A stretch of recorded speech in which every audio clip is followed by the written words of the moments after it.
Have you ever wondered how one person can make a difference in the world? Today, we're excited to share the amazing year we've had at the American Community School of Abu Dhabi. Through JaneGoodall's Roots and Shoots program, we've learned about kindness, caring for others, and participating in meaningful service projects. Being involved in this program inspires us to take action and make a real difference in our community. Our school has been part of the Roots and Shoots program for many years. We started learning about its important values in elementary school.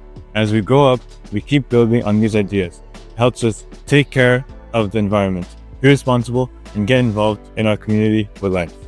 Let's take a look at some of the things we've been working on. Our commitment to compassion shines through local initiatives like the Worker Gifting Project, blanket collections, and toy drives for children's hospitals. These small acts of kindness bring joy and encourage empathy. Globally, our work extends to communities around the world, proving that compassion truly has no borders. Our mission also focuses on animals, supporting social enterprises in Kenya with goat deworming and fence building, and engaging in reef conservation projects in Thailand to protect vital ecosystems. As we look to the future, we must also consider our planet.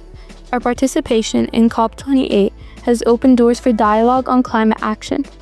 Through mangrove planting initiatives, we're not just planting trees, we're planting hope. And our community recycling program empowers us to care for the environment. Through the years of collaborating with JaneGoodall's Roots and Shoots, we've had the opportunity to learn about sustainable practices that help our community and our environment. As you can see, JaneGoodall's Roots and Shoots program has made our time at the American Community School of Abu Dhabi really special. This program has continually empowered us to create a positive impact not only within our school, but also in the wider community and beyond. Together we can. Together we will. Let's continue to be the compassionate learners our world needs. Thank Thank you.